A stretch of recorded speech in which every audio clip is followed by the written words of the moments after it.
الصوت العالي ده يا جماعة كده بدأ يظهر لهب المؤثر.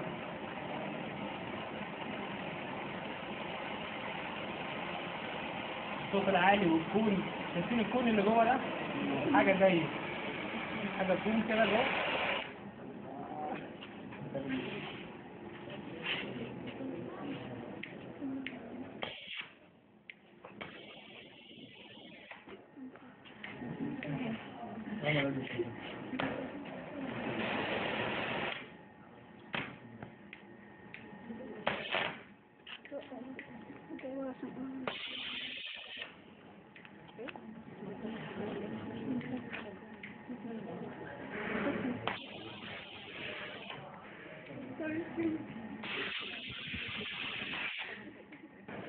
كده يا جماعة تقريبا ده اللي هبل المستخدم تلاقي الكود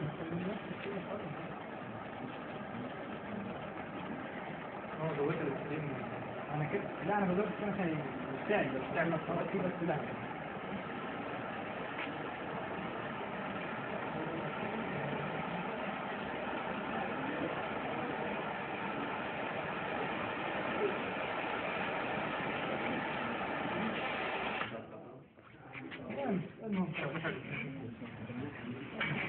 المهم ده بتتحكم في البلبات دي طبعا مش عارف البلبات.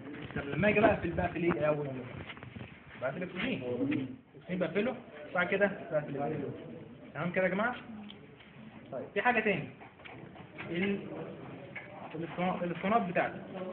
طبعا انا قلت الاسطوانه الكبيره هي الاكسجين والاسطوانه الصغيره هي الاكسجين. ماشي. عندي الاسطوانه لو الاسطوانتين طبعا المفروض دي تلونه باللون نفس لون الخراطيم.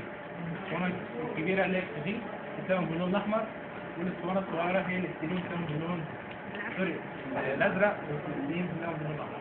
طيب افرض الاسطوانتين دول قد بعض في حاجه مش تتلون. انت مهندس اكسجين واخد اكسجين وما تعرفش تفرق بينهم. اللي جاب لك الحاجه قال لك هم دول الاسطوانتين اللي ايه؟ انت هتستلم. عايز تفرق بين الاكسجين والاكسلين تعمل ايه؟ مش هناخد كده كده هنولع اللي هيفعل هيبقى الاكسلين. لا في اكسجين ولا في نار.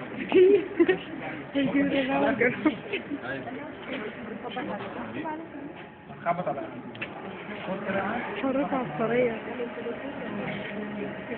خبط كده على عمود الاكسجين يبقى انا بدي خبط على الاكسجين. يبقى انا عرفت ايه؟ عرفت افرق بين الانابيب صح؟ انبوبة الاكسجين عاملة صدى صوت في الانبوبة. صدى الصوت ده من المجال فيها مش موجود. بعكس انبوبة الاكسجين. انبوبة الاكسجين عشان بضغط غاز الاكسجين فيها فايه؟ الهواء فيها او الهواء فيها مفيش اي مساحة ان يحصل فيها صدى صوت. تمام؟ فبالتالي ايه؟ تحميل صدى صوت. تمام يا جماعة؟ أي أسئلة في اللحام ده؟ أي أسئلة في الورشة هنا؟ أي أسئلة؟ أي حاجة؟ أي حاجة؟ مرة جاية خلاص كده اللي أخد لحام مرتين مش هياخد لحام تاني؟ مش عارف عايزين تلحموا كهرباء؟ مثلا ما لحمش كهرباء عايزين تلحم كهرباء؟ واللي لحم كهرباء ممكن يتفضل.